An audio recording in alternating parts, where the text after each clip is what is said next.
Hey, beautiful beings! Welcome back to the Faith and Frequency Book Club.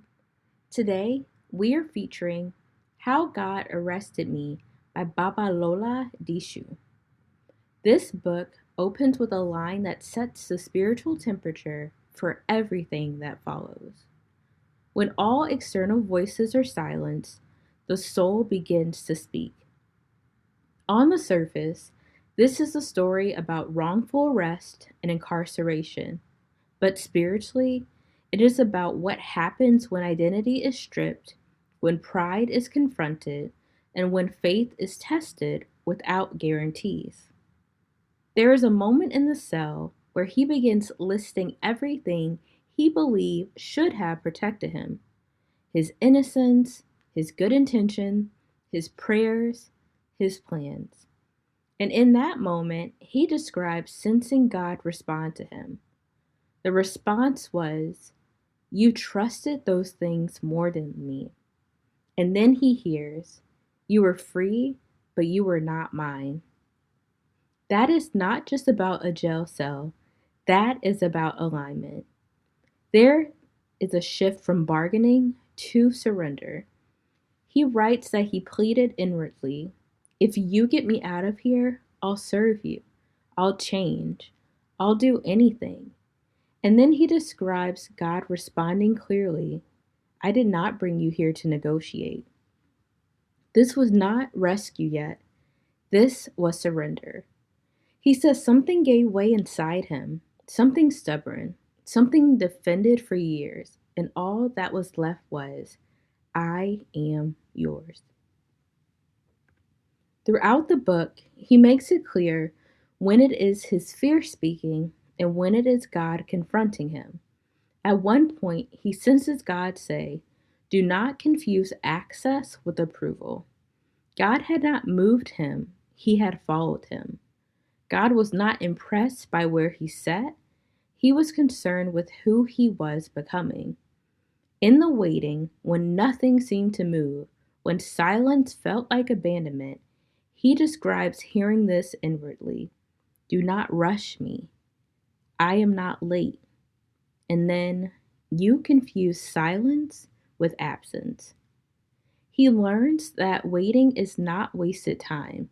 It is where power is being redefined. That faith is not optimism. It is obedience without timelines. He realizes God was not slowing the case because he lacked power. He was slowing him because he lacked patience. Time shifts from enemy to classroom. He senses God say, "You are not waiting anymore. You are learning." When he asks, "What is required of me now?" he describes the answer coming simply: truth. Not truth as defense, not truth as explanation, truth as alignment. He confronts his impatience, his need for control, his quiet confidence in influence and access, how easily he confused competence with sovereignty. Before the release, he writes that he feels instructed to preach on love, not justice, not vindication, love. Love that listens without interrupting. Love that restores dignity. Love that does not require authority. Love that does not insist on outcomes. Love that remains faithful regardless. He learns that faith without empathy becomes cruelty, that justice without love becomes oppression, that religion without humility becomes noise. And then he reframes everything. Faith is not faith when it comes with guarantees.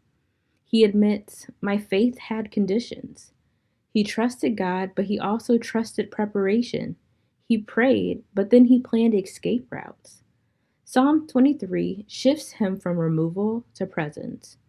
Not you will remove me, not you will explain, but you are with me.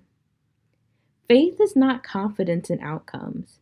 It is trust in God's nature when outcomes are withheld. Faith waits without guarantees, obeys without leverage, trusts without proof. And one more line that lingers. Injustice does not begin with cruelty, it begins with indifference. Freedom that forgets others is incomplete. Faith that ignores injustice has misunderstood the God it claims to serve. For a moment of faith, repeat these words: I release my need for guarantees. I trust God's presence even when outcomes are unclear. I choose surrender over negotiation. I choose alignment over control. For a moment of frequency tuning, where in your life are you still trying to manage what God is asking you to surrender? Have you mistaken silence for absence? What would it look like to trust presence more than proof? Take a breath, sit with that. When you shift your thoughts, you shift your frequency. When you shift your frequency, you shift your life. Stay in tune, stay aligned, keep showing up inside out, and most of all, keep breathing with faith and frequency.